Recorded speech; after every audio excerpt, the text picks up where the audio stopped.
Good evening, all of you. We'll start with core Java or basic Java programming. आधी मी तुम्हाला सगळे चॅप्टर्सची list देतो, म्हणजे ह्या पूर्ण बेसिक जावामध्ये काय काय चॅप्टर्स कवर करणार आहे ना आपण. So first I give you the list of chapters. आपण ते गो थ्रू करूया and then one by one will start learning each chapters in detail. Okay, ठीक आहे. तर कोर्स आउटलाईन देतो आहे. First chapter introduction. Now in introduction we'll see history of Java. In short, प्रयत्न करेन शॉर्टमध्ये हिस्ट्री कवर, पण तरीसुद्धा ती हिस्ट्री सांगताना बराच वेळ जातो. तो history of Java, features of Java घ्यायचे आहेत. जेवढे पण एक 10-12 फीचर्स आहेत जावाचे, that all features we have to cover.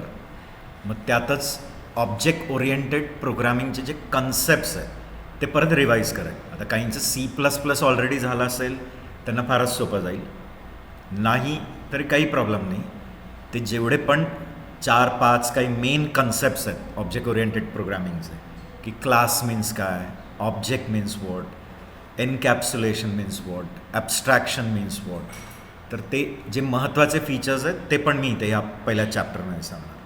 And then we will be seeing first Java program. मग तो पहिला जावा प्रोग्राम रन करायला जावा डेव्हलपमेंट किट लागतं. मग ते किट इन्स्टॉल कसं करायचं ते पण सगळं दाखवेल, डोंट वरी. आणि मग फर्स्ट जावा प्रोग्राम समजून घ्यायचा. तर ज्यांनी सी केलं आहे माझ्याकडे त्यांना माहिती आहे फर्स्ट सी प्रोग्रामसाठीच मी किती दिवस घालवले.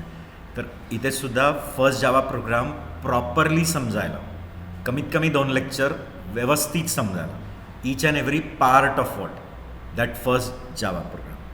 मग तो फर्स्ट जावा प्रोग्राम तो सगळं या फर्स्ट इंट्रोडक्शनमध्ये कवर करणार. ठीक आहे. तो इंट्रोडक्शन आपण काय काय बघणार आहे. हिस्ट्री, प्रयत्न थोडक्यात उरकायचं, पण तरीसुद्धा जावाची हिस्ट्री सांगायला वेळ लागतो. मग जावाचे बझवर्ड्स, त्याला जावा बझवर्ड्स म्हणा किंवा जावाचे फीचर्स म्हणा. मग काही 7-8 फीचर्स आहेत, पण आत्ता इनिशियली आपण सगळे नाही कवर करणार. एक 4 ते 5 फीचर्स सांगेन आणि मग स्विच टू प्रोग्रामिंग. मग राहिलेले फीचर्स तसे त्या वेळेला सांगेन कालांतराने. ठीक आहे. मग आपण C++ आणि जावामध्ये मेन पॉईंट्स डिफरन्शिएट, पण आता काहींचा सीचा काही संबंधच नाही.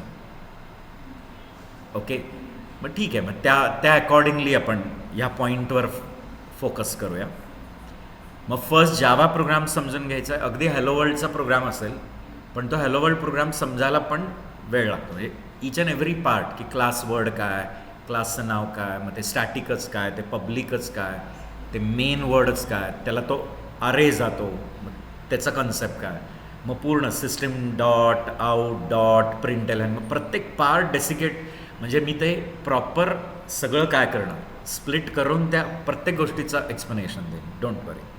आणि जावा प्रोग्राम रन करायला आपल्याला काही टूल्सची गरज आहे. त्याला आपण जावा डेव्हलपमेंट किट म्हणतो. आणि त्यातले 2 महत्त्वाचे टूल तर जावा कंपायलर आणि जावा इंटरप्रेटर लागतो. मग तो काय ते सांगेन. आणि त्याच्याबरोबर अजून बरेचसे टूल्स आहेत, त्यांची लिस्ट देईन. ते टूल्स त्या वेळेला वापरणार पण आहे आपण. मग मेन सेकंड चॅप्टर आहे. सेकंड चॅप्टरमध्ये एलिमेंटरी प्रोग्रामिंग आहे. Like what are identifiers, then keywords, identifier, naming rule काय आहेत, लिटरल्स काय आहेत, मग डेटा टाईप्स, मग जावामध्ये किती वेगळे डेटा टाईप्स आहेत, मग ऑपरेटर्स, अरेज, मग 1 डायमेन्शनल 2 डायमेन्शनल अरेज कसे, आणि मग त्याच्यावर प्रोग्राम्स पण. आणि मग कंट्रोल स्ट्रक्चर्स, कंट्रोल स्ट्रक्चरमध्ये for loop, while loop, do while loop, switch case, if else, break, continue, हे सगळं चॅप्टर नंबर 2मध्ये कवर करायचं. गेटिंग. हा चॅप्टर फार लेंदी असतो. याच्यावर खूप सारे MCQs सॉल्व करता येतील. क्लिअर. कारण लूप्स अँड तुमचे इफ एल्स, स्विच केस, हे सगळ्यावर, आणि डेटा टाईप्स, या सगळ्यावर lot of trace outputs available आहेत. क्लिअर. आणि आपण पण घ्यायचं आहे, डोंट वरी. शिकवताना मी खूप सारे मध्ये त्या वेळेला मध्ये खूप सारे काय घेत राहतो, ट्रेस आउटपुट क्वेश्चन्स. गेटिंग. पण हा चॅप्टर तुमचं फाउंडेशन क्रिएट करेल. म्हणजे पूर्ण जावा प्रोग्रामिंगचा जो बेस आहे ना, तो बेस या चॅप्टरमध्ये खूप कॉन्क्रीट होणार तुमचा. गेटिंग?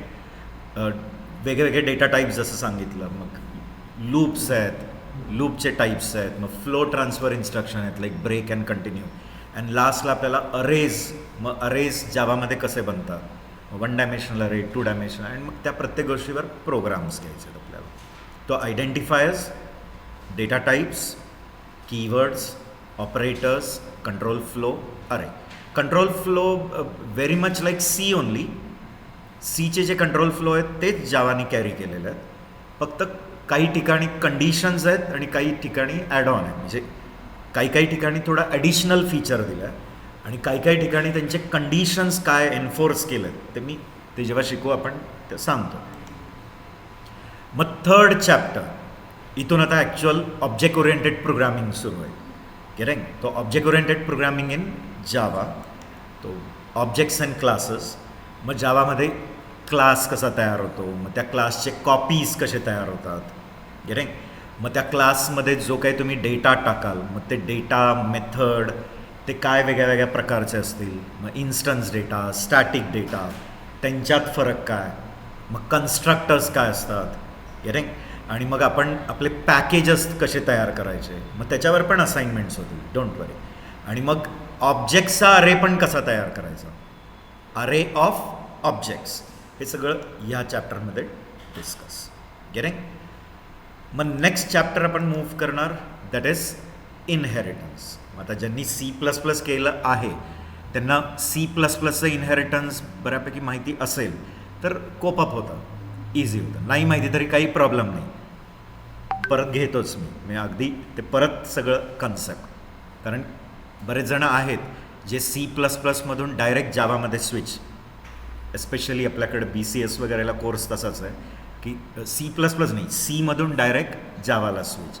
काही हरकत नाही आहे. पहिल्या चॅप्टरमध्ये जेव्हा आपण ऑब्जेक्ट ओरिएंटेड प्रोग्रामिंगचे कन्सेप्ट्स घेऊ त्यात तुमचा OOPचं फाउंडेशन क्रिएट होतं, तर असं काही डिफिकल्ट नाही आहे. You can switch from C directly to what, जावाला. क्लिअर? मग इनहेरिटन्समध्ये बघायचं की how we can derive one class from another, म्हणजे एका क्लासपासून दुसरा क्लास कसा तयार, मग त्यामुळे तुम्हाला रियुजेबिलिटी कशी मिळेल.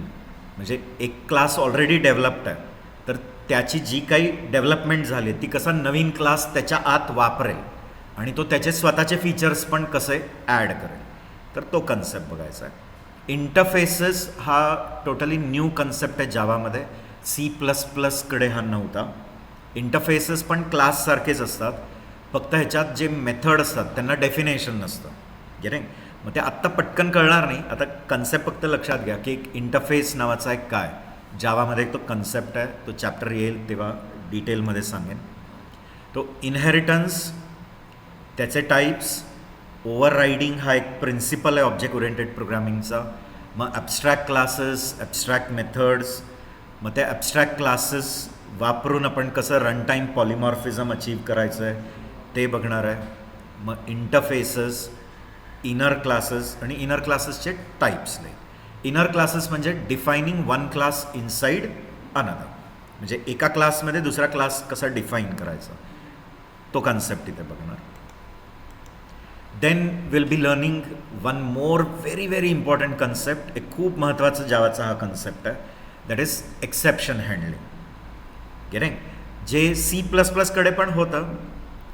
एक्सेप्शन हँडलिंगमुळे तुम्ही तुमचा कोड रोबस्ट कोड बनवू शकता, सिक्युअर कोड. म्हणजे जर तुमचा कोड काही चुकीचं करणार असेल तर तुम्ही ते ट्रॅप करू शकता आणि मग ते ट्रॅप करून तुम्ही तुमची युजर फ्रेंडली मेसेज देऊ शकता आणि मग उरलेला कोड कंटिन्यू. कळतं आहे? तर एक्सेप्शन हँडलिंगमध्ये काय बघणार आहे की कसा आपण आपला Java code secure robust code बनवू शकतो. म्हणजे तुम्ही तुमच्या कोडमध्ये काही लिहिलं आहे आणि चान्सेस आहे की तो कोड काही प्रॉब्लेम क्रिएट करेल, तर तुम्ही हे एक्सेप्शन हँडलिंग टेक्निक वापरून तो प्रॉब्लेम काय करू शकता, ट्रॅप करू शकता आणि ट्रॅप करून तुम्ही तुमचा एरर मेसेज देऊन तुमच्या प्रोग्रामला, राहिलेल्या प्रोग्रामला काय करू शकता कंटिन्यूली. करेक्ट? तर त्यासाठी कन्सेप्ट आहे like try catch blocks, try block, catch block, finally block. C++मध्ये फायनली नसतं, ट्राय कॅच. मग थ्रो आहे, थ्रोज आहे. मग C++कडे थ्रो आहे पण थ्रोज नसतो, जावावाल्यांकडे आहे. फरक आहे दोघांमध्ये, फक्त एक एस टाकल्याने त्यांचे कन्सेप्ट वेगळे आहेत. थ्रो वेगळ्या कामासाठी आहे, थ्रोज वेगळ्या कामासाठी. आणि मग आपण आपले स्वतःचे पण काय बनवू शकतो एक्सेप्शन्स, मग त्याला आपण कस्टम एक्सेप्शन्स म्हणतो. गेले. मग नेक्स्ट महत्त्वाचा चॅप्टर आहे दॅट इज फाईल हँडलिंग. खूप खूप महत्त्वाचं आहे. का? कारण ज्यांना जावा ऑटोमेशनमध्ये घुसायचं आहे, Java testing, Java automation and all, मग तिथे तुम्हाला काय लागणारच, फाईल हँडलिंगचे कन्सेप्ट्स खूप महत्त्वाचे असतात. Getting. So here we will be learning about directories पण बघणार, डिरेक्टरी हँडलिंग कशी करायची, मग सिम्पल फाईल्स क्रिएट कसे, त्या फाईलमधला डेटा रीड कसा करायचा आहे, फाईलमध्ये डेटा राईट कसा करणार. गेटिंग. ते सगळे बेसिक कन्सेप्ट्स इथे होतील. आणि याच्यातच मी स्ट्रिंग्सबद्दल पण सांगणार. स्ट्रिंग आणि मग ते स्ट्रिंगचे टाईप्स काय आहेत आणि स्ट्रिंगचे मेथड्स आहेत, खूप सारे स्ट्रिंगचे मेथड्स आहेत, तर ते पण आपण इथे वापरूया. गेटिंग. तो will be learning about strings. मग स्ट्रीम्सचे टाईप्स, खूप सारे टाईप्स आहेत. कीबोर्डवरनं रीड करायला वेगळे स्ट्रीम आहेत, फाईलमधून रीड करायला वेगळे आहेत, फाईलमध्ये राईट करायला वेगळे स्ट्रीम आहेत, मॉनिटरला राईट करायला वेगळे स्ट्रीम्स आहेत, सगळे स्ट्रीम्स. आणि मग ते स्ट्रीम वापरून फाईल हँडलिंगमध्ये काम करायचं. आणि नुसतंच फाईल हँडलिंग नाही, आपण डिरेक्टरीजशी पण डील करणार. We will be dealing with directories also. Getting. Then comes very important chapter जो बहुतेक लोकांना खूप अट्रॅक्ट करतं, कारण इथे आपण GUI प्रोग्रामिंग करणार, that is graphical user interface. Getting. म्हणजे आत्तापर्यंत या सगळ्या चॅप्टरमध्ये सगळं कन्सोल बेस्ड प्रोग्रामिंग होतं. कन्सोल म्हणजे फक्त मॉनिटरवर आउटपुट, जे सेम सीचे प्रोग्राम रन केल्यावर कसं मॉनिटरवर जे काय आउटपुट येत आहे तिथेच कर्सर ब्लिंक होतं, तुम्ही डेटा एक्सेप्ट, तिथेच आउटपुट येत आहे. आता AWT स्विंग वापरून तुम्ही तुमचे GUI ॲप्लिकेशन्स तयार करू शकता. म्हणजे असे ॲप्लिकेशन्स जे रन केल्यावर अशी एक विंडो देतात, त्याला इथे क्रॉस साईन असेल, मग तुम्ही तुमचा इंटरफेस तयार करू शकता. Buttons, text boxes, radio buttons, checkbox, ते सगळं वापरून काय तयार करा, UI युजर इंटरफेस. आणि मग युजरचे इंटरॅक्शन्स, दॅट इज इव्हेंट्स. मग इव्हेंट्स कसे हँडल, मग माऊस इव्हेंट, कीबोर्ड इव्हेंट, ते सगळं ह्या चॅप्टरमध्ये बघणार. AWT is called as abstract window toolkit. AWT अगदी पहिल्या व्हर्जन ऑफ जावापासून येत आहे. स्विंग हे नंतर ॲड झालं आहे, म्हणजे व्हर्जन 1.3 नंतर कशाचं ॲडिशन झालं. पण मग म्हणाल दोन्ही एकच आहे का? पर्पज एक आहे, पण बरेच डिफरन्सेस आहेत. मग जेव्हा त्या चॅप्टरला येऊ तेव्हा कळेलच. स्विंग हे मी जसं सांगितलं अगदी पहिल्या व्हर्जनपासून नव्हतं, जावा 1.3 आणि नंतर ॲड झालं आहे. AWT from the very first version. Getting. मग यात ऑब्वियसली सांगितलं की विंडो कशी तयार करायची, फ्रेम, मग फ्रेम तयार केल्यावर त्याच्यात UI एलिमेंट्स कसे टाकणार, text box, label, button, radio buttons, checkboxes, list, menus कसे तयार करणार, हे सगळं बघणार आहे आपण. आणि इव्हेंट्स कसे हँडल करायचे, युजरचे इंटरॅक्शन्स. आणि हे सगळे कन्सेप्ट्स वापरून तुम्ही तुमचे काही मिनी प्रोजेक्ट्स तयार करू शकता. हे फार युजफुल आहे. म्हणजे AWT स्विंग आणि मग ॲडव्हान्स जावाचे concepts like database connectivity and all, ते वापरून आणि हे वापरून तुम्ही छान काय डेव्हलप करू शकता छोटे आपले आपले प्रोजेक्ट्सले. आणि ते प्रोजेक्ट्स युजफुल आहेत, म्हणजे तुम्ही तुमच्या प्रोफाईलमध्ये ते ॲड करू शकता. Like clear. तर याच्यात पहिलं introduction to AWT and then we will be moving immediately to swing. म्हणजे मी खूप जास्त कशात पालाळ लावणार नाही.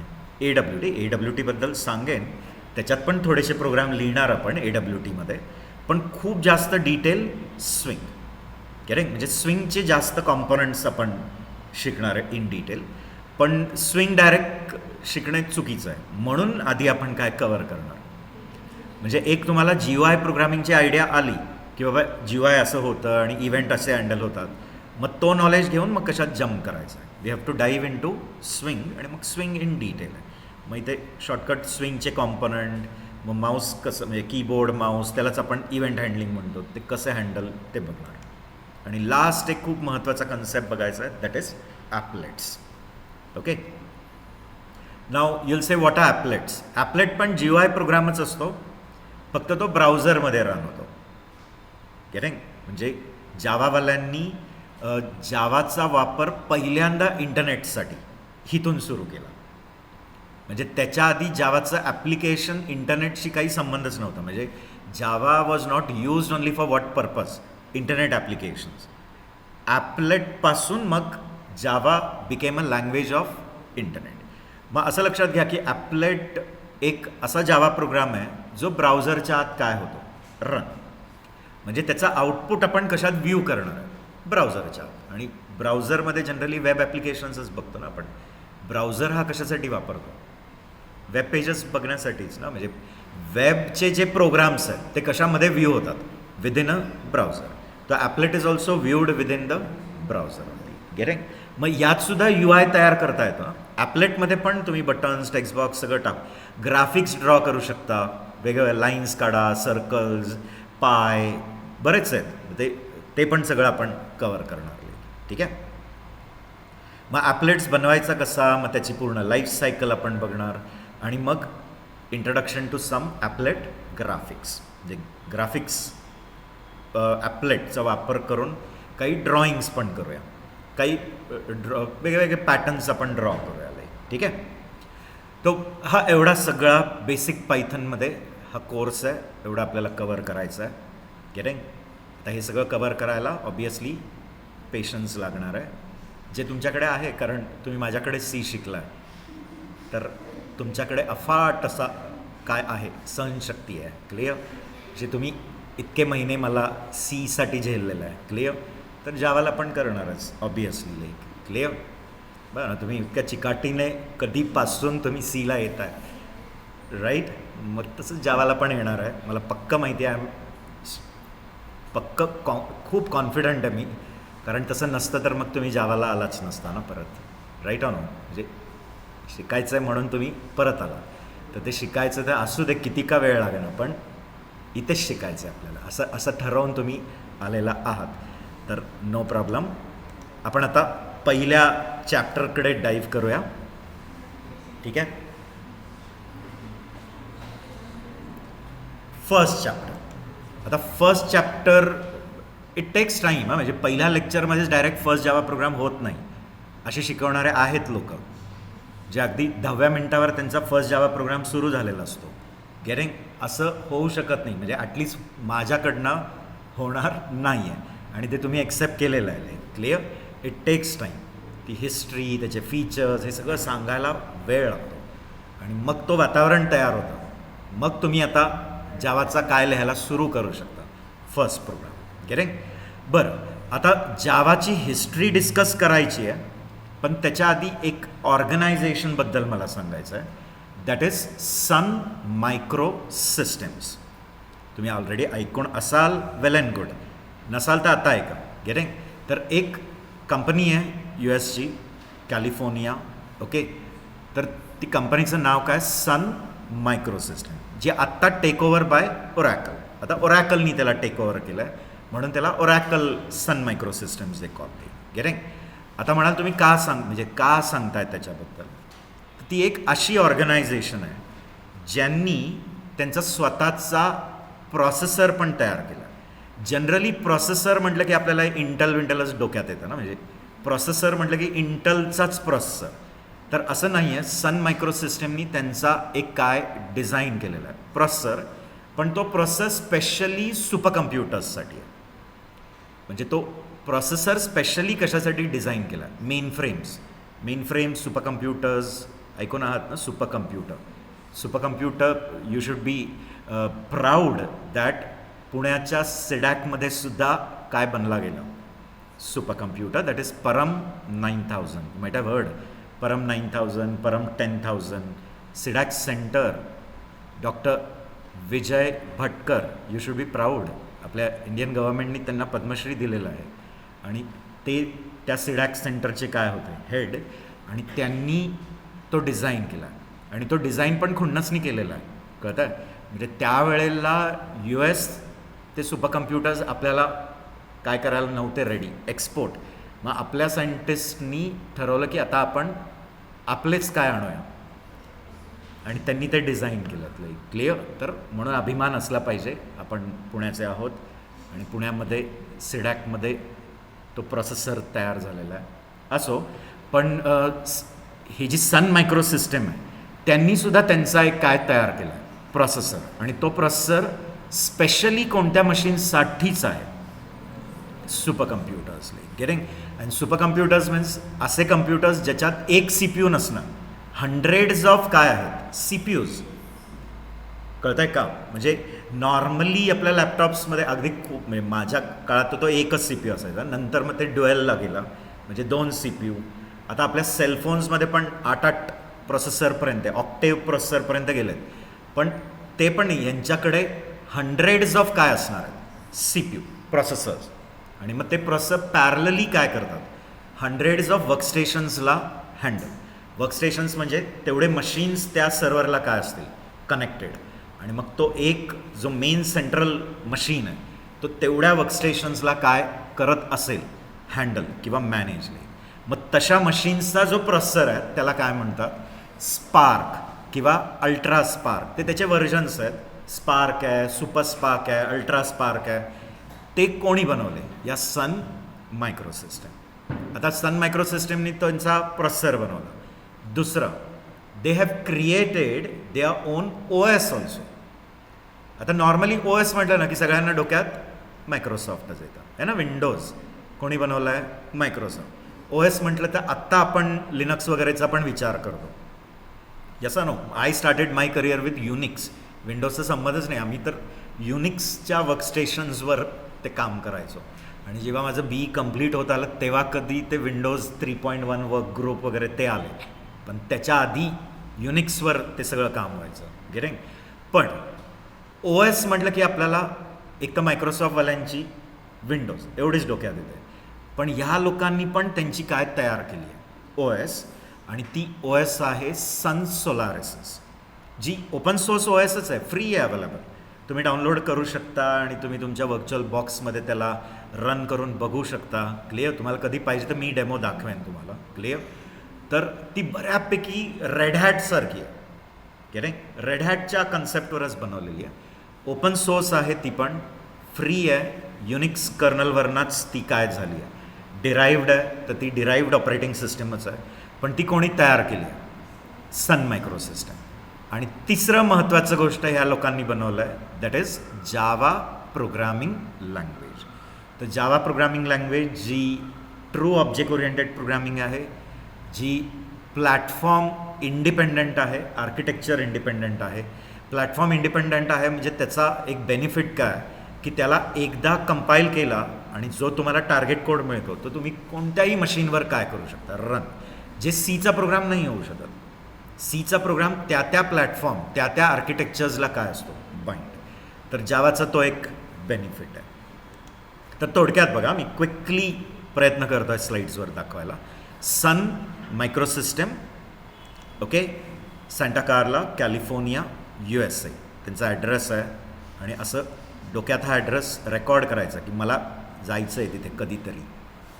ऑब्वियसली असे गोल्स ठेवायचे असतात की in the near future I am going to reach there, like. Getting? Okay. So Sun micro system कळलं. आता त्याला आत्ता टेक ओव्हर केलं आहे ह्यांनी, that is Oracle Sun micro system.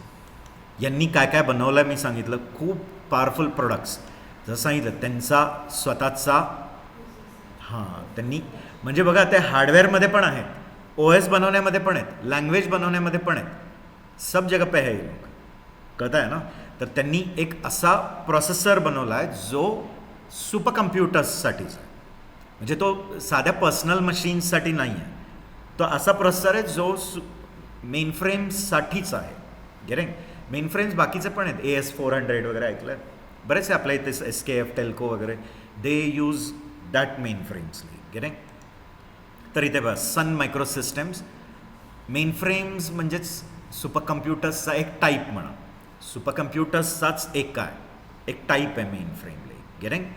Okay. तर स्पार्क का म्हणायचं त्याला, कारण स्केलेबल प्रोसेसर आर्किटेक्चर. आता स्केलेबल म्हणजे कळलं का की त्या आर्किटेक्चरमध्ये नंबर ऑफ प्रोसेसर्स आपण काय करू शकतो, ॲडजस्ट, कमी जास्त. तुम्हाला अजून ॲड करायचे आहेत, कमी करायचे आहेत, त्याचा आर्किटेक्चर काय करता येतो तो मेश तुम्ही ॲडजस्ट करू शकता. मग त्याचेच हे व्हर्जन्स आहेत सुपर स्पार्क, अल्ट्रा स्पार्क, आणि सांगितलं की हा प्रोसेसर स्पेशली कशासाठी आहे, super computers. Then they have come with their own OS ज्याला म्हणतात सन सोलारिसिस. सन सोलारिसिस म्हणून ते साईन ते सन्स आहे तिकडे गेटिंग.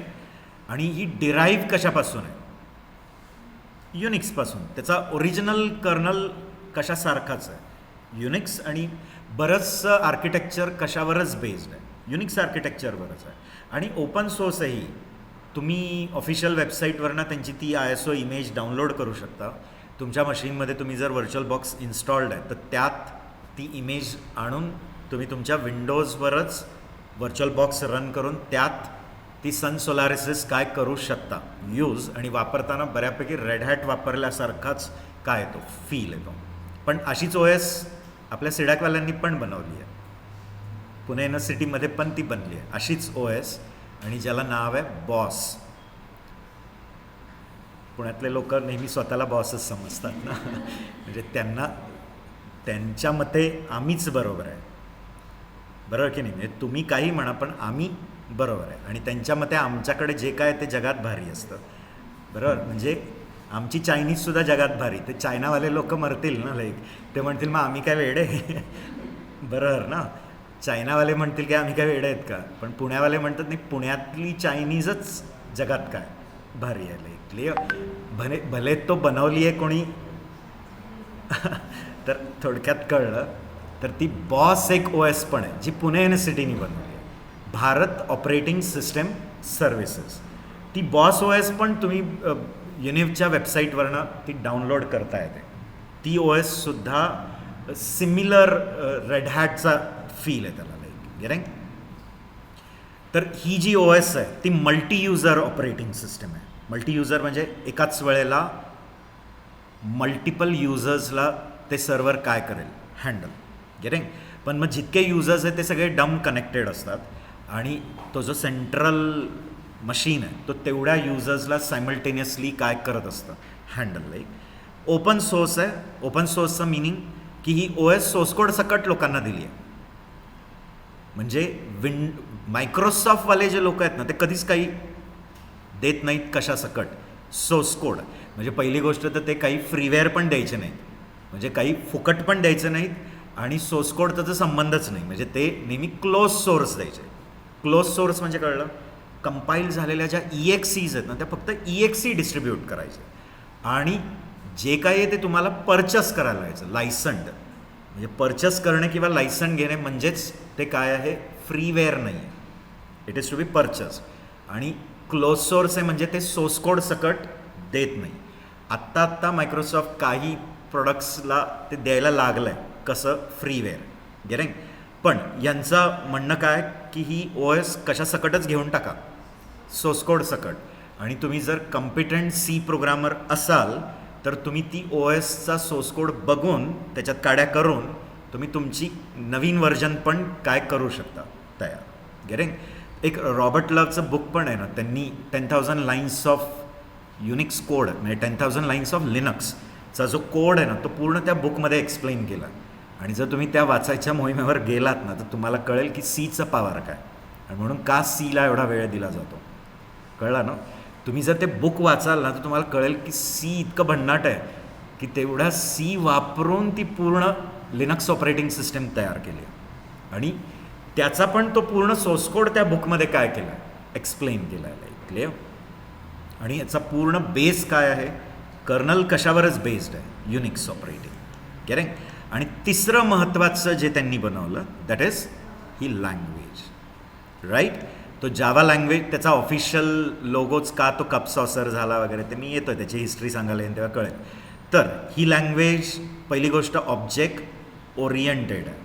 आता म्हणाल ऑब्जेक्ट ओरिएंटेड प्रोग्रामिंग काय, तर सांगतो. म्हणजे जेव्हा आपण OOPचे कन्सेप्ट्स घेऊ तेव्हा मी थोडक्यात प्रोसिजर ओरिएंटेड आणि ऑब्जेक्ट ओरिएंटेडचा शॉर्टमध्ये डिफरन्स घेणार, आणि ऑब्जेक्ट ओरिएंटेडचे जे मेन कन्सेप्ट्स आहेत ते पण सांगणार, क्लिअर. I tell you.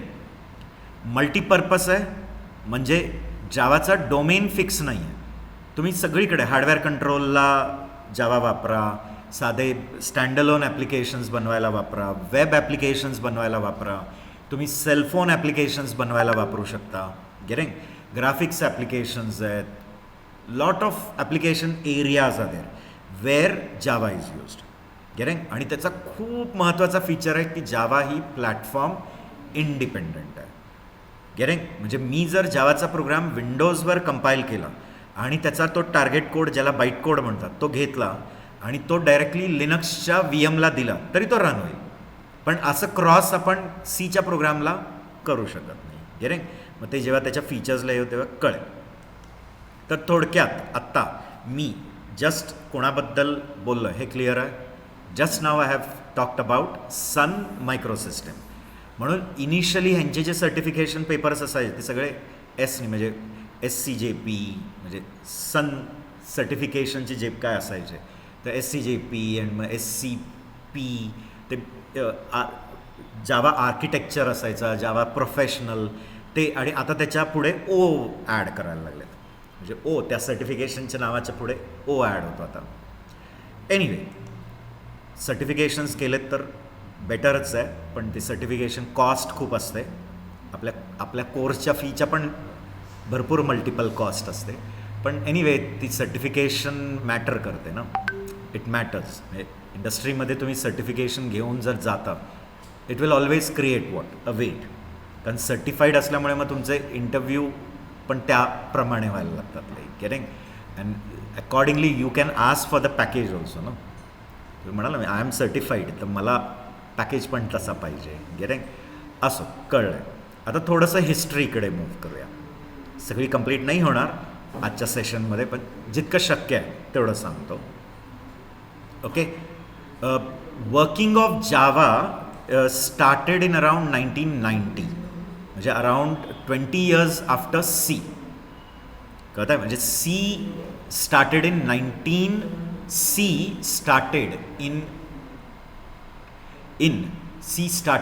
1972 और अराउंड 72 मध्ये सीचं इन्व्हेन्शन. एक्झॅक्टली 10 years नंतर C++ आणि तसंच 83च्या अराउंड C++ आणि बरोबर 10 वर्षांनी जावा ऑफिशियली आला. पण त्याचं काम अराउंड 90ला सुरू झालं आहे. गेटिंग आणि पायथन ही त्याच्या आधी आलेली आहे. बरेच जणांना वाटतं पायथन ही जावाच्या नंतरची आहे.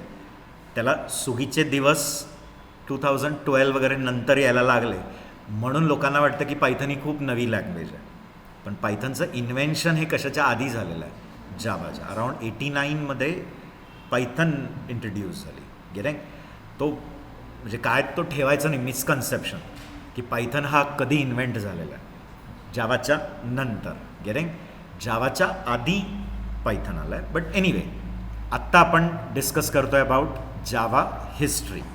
ओके.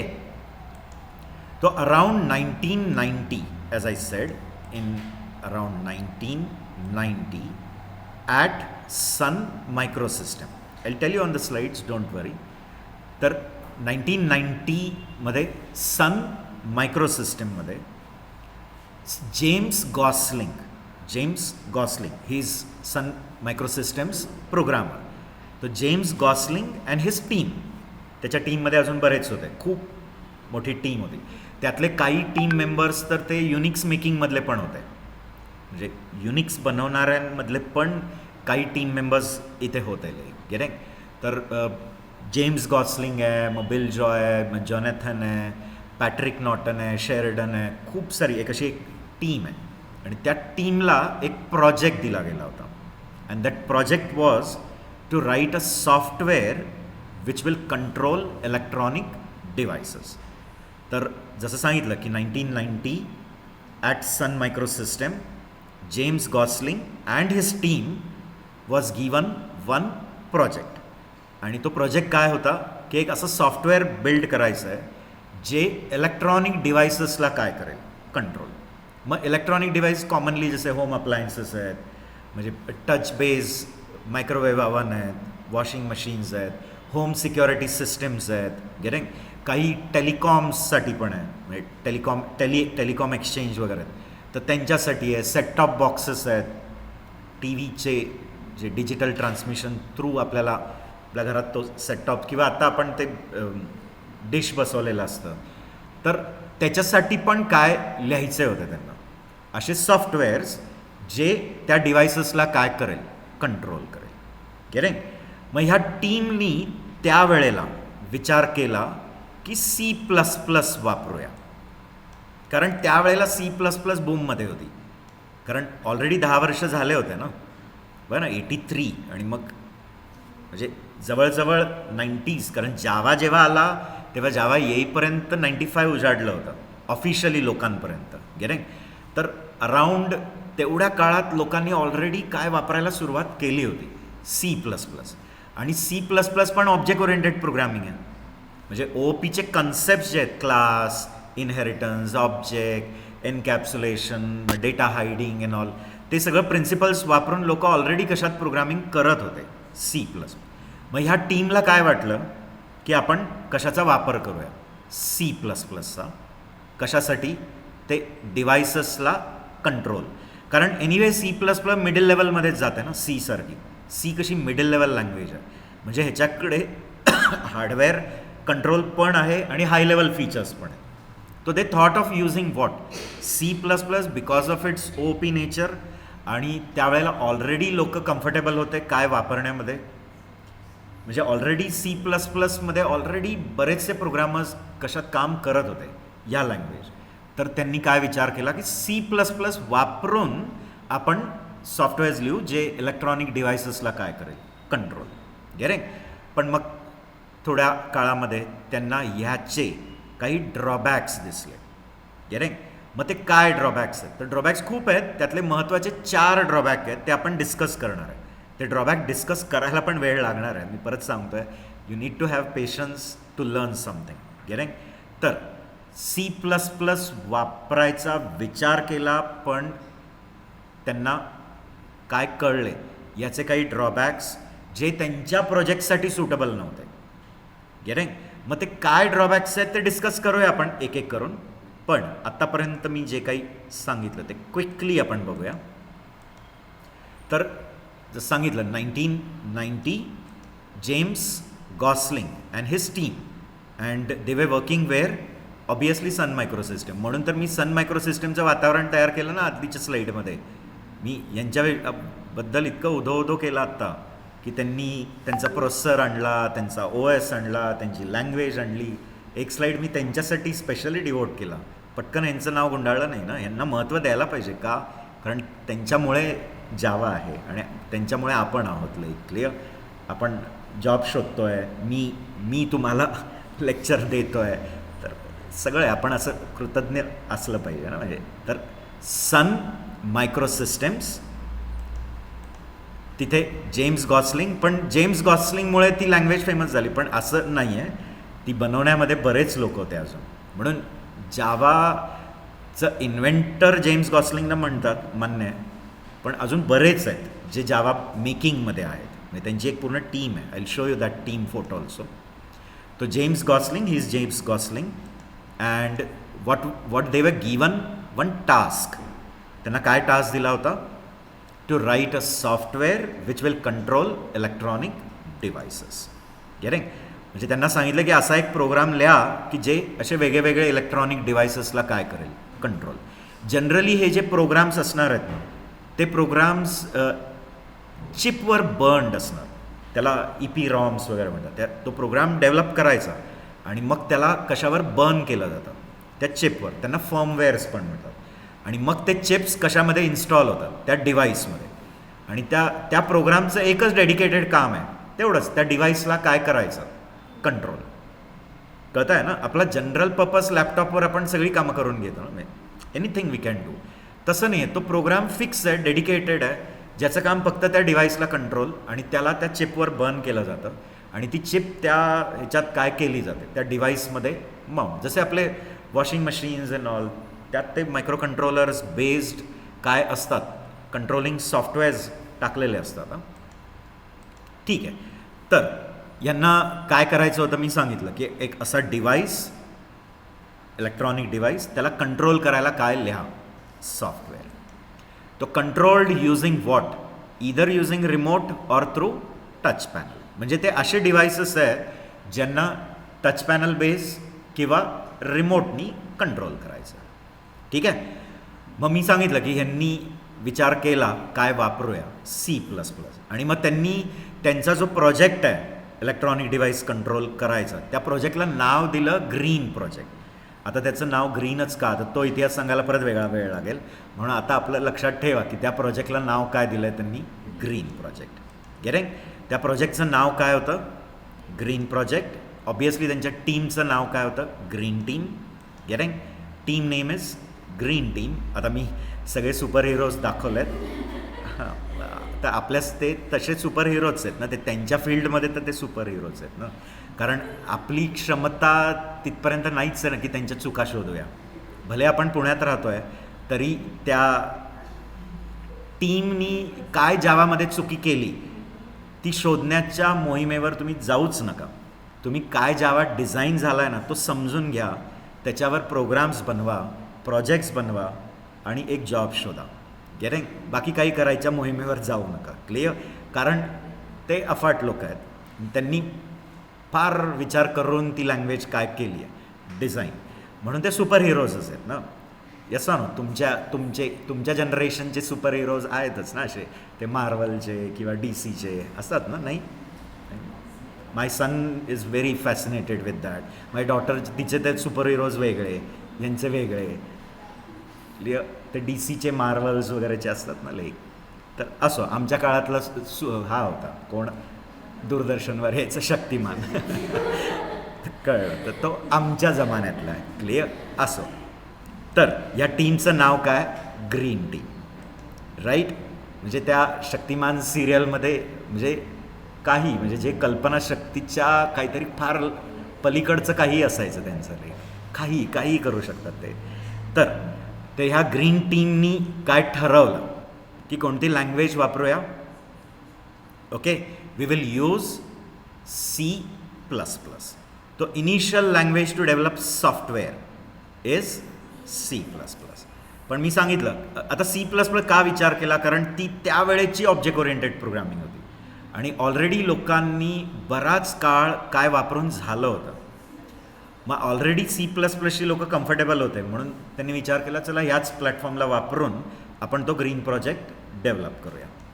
पण त्यांच्या प्रोजेक्ट्ससाठी ह्या लँग्वेजमध्ये काय ड्रॉबॅक्स आहेत ते त्यांनी फाइंड आउट केले, जे आता आपल्या नेक्स्ट स्लाईडवर आपण डिस्कस करणार आहे. तो they found out what some drawbacks in C++. Getting? आणि मग ते ड्रॉबॅक्स काय ते एक एक करून आपण काय करूया समजून घेऊ. ठीक आहे?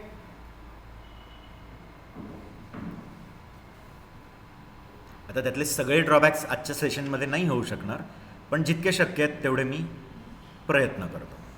ओके, थोडक्यात मी फक्त पिक्टोरियली दाखवायचा प्रयत्न केला आहे.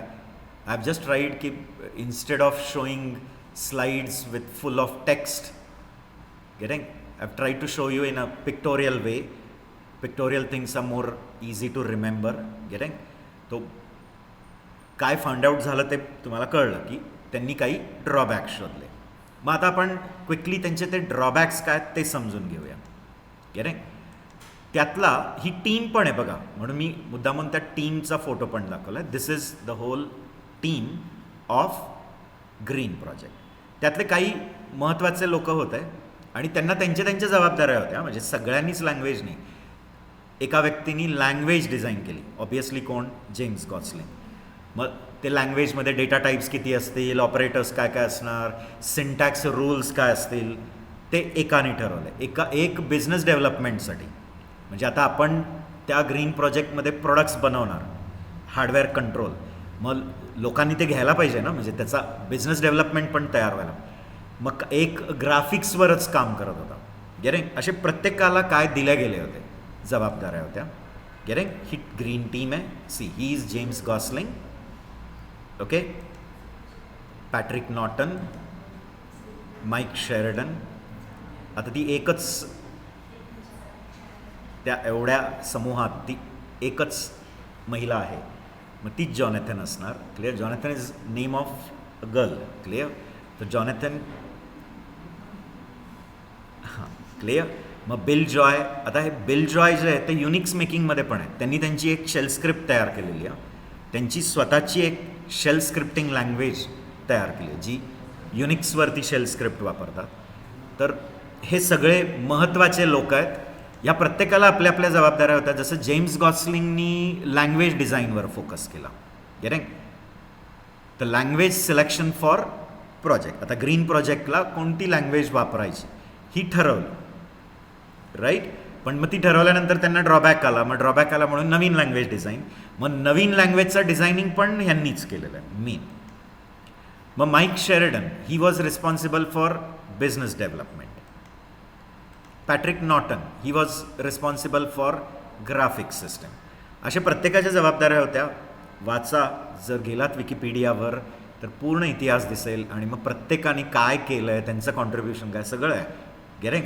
But again it is up to you ना whether you are really interested. तर काही लोक असतात कीन असतात ते त्याचा पुढे अजून कीस पाडण्यामध्ये, गेटिंग म्हणजे त्याचं अजून डिसेक्शन करण्यामध्ये असतात इंटरेस्ट. वाचायचं, आपल्या नॉलेजसाठी काही वाईट नाही आहे, गेटिंग. आणि ती इन्फॉर्मेशन इंटरव्ह्यूजच्या वेळेला फार फायदा होतो आहे.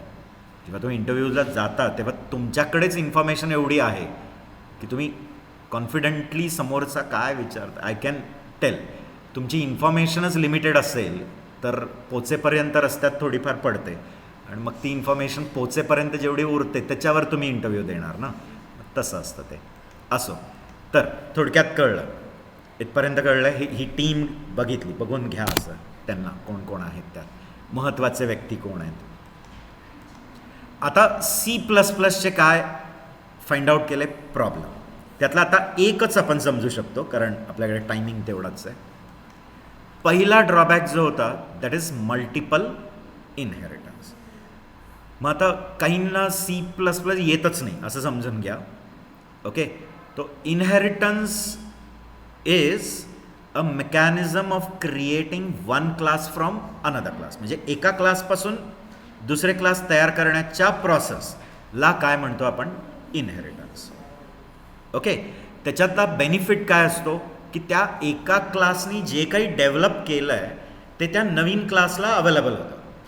म्हणजे रियूज जे आता होतं आहे ना, बघा तुमच्या पॅरेंट्सनी किती काही करून ठेवलं आहे तर ते तुमच्या पुढच्या जनरेशनला सोपं पडतं ना. Nowadays parents make double property, triple property. मग ते गोल्ड, शेअर सगळीकडे इन्व्हेस्ट करतात म्हणून पुढच्या जनरेशनला सोपं होतं. आमच्या जनरेशनच्या पॅरेंट्सला तेवढं शक्यच नव्हतं. म्हणजे अर्धा आयुष्य तर ते आम्ही रेंटच्या चाळीतच राहायचो, गेटिंग. आणि मग अर्ध्या आयुष्यानंतर मग त्यांनी घर घ्यायचा विचार केला. Nowadays next generation is already having house because there parents have already made it. मग तिथे काय होतं आहे, रियुजेबिलिटी होती आहे ना. पॅरेंटकडनं सगळ्या गोष्टी कोणाला मिळत आहेत नवीन आणि मग ते खूप सारं अवेलेबल असल्यामुळे मग चाइल्ड त्याचं पण काहीतरी ॲड करतो ना, स्वतःचं पण काहीतरी, गेटिंग. तर मल्टिपल इनहेरिटन्स काय तो सांगतो. पण इनहेरिटन्स म्हणजे काय कळलं की mechanism of creating one class from another. आता मल्टिपल इनहेरिटन्स म्हणजे एक क्लास, एकपेक्षा जास्त पॅरेंट्स. जसं आपण इंटेलिजन्स वडिलांकडनं आला, लुक आईकडनं आला आणि त्या दोन्ही गोष्टी आपल्यात आल्या म्हणून आपण इंटेलिजंट पण आहे आणि लुकवाईज पण आहे, असं दोन्ही आहे. तर का, कारण त्या दोन्ही पॅरेंट्सकडनं ते फीचर्स आपल्यात आलेले आहेत. तर मल्टिपल इनहेरिटन्स तर आहेच, पण इथे एक तो डायमंड सिच्युएशन येतो बघा. असा एक पॅरेंट क्लास आहे, त्या पॅरेंट क्लासपासून दोन चाइल्ड क्लास तयार. आता तसं बघितलं तर इथे हायरार्चिकल इनहेरिटन्स आहे. पटतंय का रे? हायरार्चिकल इनहेरिटन्स म्हणजे कळलं ना की बरेच चाइल्ड क्लास कोणापासून डिराईव्ह, एका पॅरेंट. जसे आपले सिबलिंग्स, ब्रदर्स अँड सिस्टर्स, म्हणजे हे तुम्ही आहे, हे तुमचं बहीण भाऊ आहेत, पण दोघांनी फीचर्स कोणाकडनं घेतले आहेत, सेम पॅरेंट, पण दोघांनी आपले आपले फीचर्स पण टाकलेत ना. म्हणजे त्या सिबलिंग्समध्ये असं पण होतं ना, एक जातो मेडिसिनला, एक इंजिनिअरिंगला जातो, टोटल वेगळे ट्रॅक घेतात, पण त्या दोघांनी इंटेलिजन्स कोणाकडनंच घेतलं आहे, पॅरेंटकडनं. हा झाला कोणता इनहेरिटन्स, हायरार्चिकल. आणि मग या दोघांपासून परत एक नवीन चाइल्ड क्लास तयार झाला आहे. कळतंय का? मग तुम्ही जर हा खालचा हाफ पार्ट व्हिज्युअलाइज केला तर तो मल्टिपल आहे आणि वरचा पार्ट बघितला तर हायरार्किकल आहे. पण म्हणाल याच्यात प्रॉब्लेम काय? ॲक्च्युली या प्रॉब्लेमला म्हणतातच डायमंड प्रॉब्लेम. म्हणजे त्याला स्पेशल नावच दिलं आहे कॉल्ड डायमंड प्रॉब्लेम. आणि इंटरव्ह्यूमध्ये हमखास ओ पीची इंटरव्ह्यू असेल तर त्याच्यात हमखास विचारणार, do you know anything about diamond problem. Getting? तर इथे ती डायमंड प्रॉब्लेम सिच्युएशन. आता होतं काय बघा, हा जो ए दिसतो आहे ना, तो आपल्याला वाटतोय तो ए आहे, एकच क्लास आहे, पण तो रियालिटीमध्ये डुप्लिकेट होतो. म्हणजे तो रिप्लिका बेस क्लास आहे. म्हणजे एची जी काही इन्फॉर्मेशन आहे ती डीकडे पोचते, पण ती दोन वेगळ्या पाथनी पोचते. बघा, एची इन्फॉर्मेशन कोणाकडे पोचती आहे? डीकडे, बीच्या पाथनी पण आणि सीच्या. का? कारण एची इन्फॉर्मेशन बीला असणार आणि एची इन्फॉर्मेशन डीला, सॉरी सीला. आणि जेव्हा ह्या दोघांची डीला येईल तेव्हा ए दोनदा अवेलेबल होईल ना. ए किती वेळा अवेलेबल होईल डीला? 2 वेळा, ह्या पाथनी पण आणि ह्या पाथ. म्हणजे डीचा जेव्हा ऑब्जेक्ट तयार होईल ना तेव्हा एची मेमरी किती वेळा असणार आहे? 2दा. Waste of memory. गेटिंग? मग याच्यासाठी सोल्युशन दिलं आहे C++ने called virtual base class. Getting? पण ते व्हर्च्युअल बेस क्लास हे सोल्युशन ठीक आहे, पण इंटरनल कंपायलर ओव्हरहेड्स वाढतात. कंपायलरचे ओव्हरहेड्स काय होतात?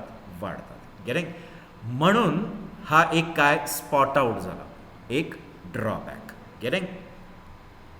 मग ड्रॉबॅक काय तो कळला ना, की हा जो कॉमन पॅरेंट आहे तो रिप्लिका होतो आहे. किती वेळा रिप्लिका? जितक्या पाथ थ्रू तो डीला पोचतो आहे. मग विचार करा, जर इकडे अजून एक असता तर तो ए इथपर्यंत 3दा पोचेल. मग इकडे जितके जितके वाढतील तेवढ्या वेळा तो रिप्लिका होतो आहे. मग हा रिप्लिका नको व्हायला. जसं आपल्या बहीण भावंडांमध्ये असं नेहमी असतं की आई माझीच आहे आणि त्याला वाटतं नाही आई माझीच आहे, पण ॲक्च्युली ती दोघांची असते, पण ती रिप्लिका होत नाही ना, ती एकच असते. तसंच इथे की ए एकच व्हायला पाहिजे, भले हे किती पण असू दे. मग त्यासाठी C++ मी सोल्युशन दिलं आहे, पण ते काय आहे? ओव्हरहेड्स आहेत. गेटिंग? म्हणजे कॉम्प्लेक्सिटी काय होते? वाढते ते हँडल करायला. गेटिंग? आणि म्हणून जावावाल्यांनी तो एक काय स्पॉट आउट केला, ड्रॉबॅक. ओके, तर तो ड्रॉबॅक इकडे मी दाखवला आहे. ए इज अ पॅरेंट क्लास, त्याच्यापासून बी आणि सी ही हायरार्चिकल इनहेरिटन्स आहे, आणि ह्या दोघांपासून डी हा झाला कोणता इनहेरिटन्स? मल्टिपल. पण प्रॉब्लेम काय? हा diamond problem. A reaches to D multiple times via each intermediate class. म्हणजे बी क्लास थ्रू आणि सी क्लास थ्रू, दोन्हीच्या पाथ थ्रू डीला ए किती वेळा पोचला? 2दा. आणि मग तेवढ्या वेळा मेमरी रिप्लिका होते ना, मेमरी तेवढ्या वेळा डुप्लिकेट होती आहे, वेस्ट ऑफ मेमरी आहे. गेटिंग? मग हा पहिला ड्रॉबॅक. राईट? आता पुढचे ड्रॉबॅक्स आपल्याला नेक्स्ट सेशनमध्ये डिस्कस करावे लागणार. ओके, तो in the next session we will be talking about the remaining 3 drawbacks. 4 main drawbacks आहेत. तर पुढचा एक आहे लाईक मेमरी लीकबद्दल सांगायचं आहे, प्लॅटफॉर्म डिपेंडन्सीबद्दल, आर्किटेक्चर अँड प्लॅटफॉर्म डिपेंडन्सी, आणि पॉइंटर्स. हे सगळे त्यांनी काय स्पॉट आउट केले? ड्रॉबॅक्स. गेटिंग? आणि मग हे ओव्हरकम करायला मग काय केलं हे पुढच्या सेशनमध्ये सांगतो. गेटिंग? ओके, तर आजला आपण इथेच थांबूया. ओके.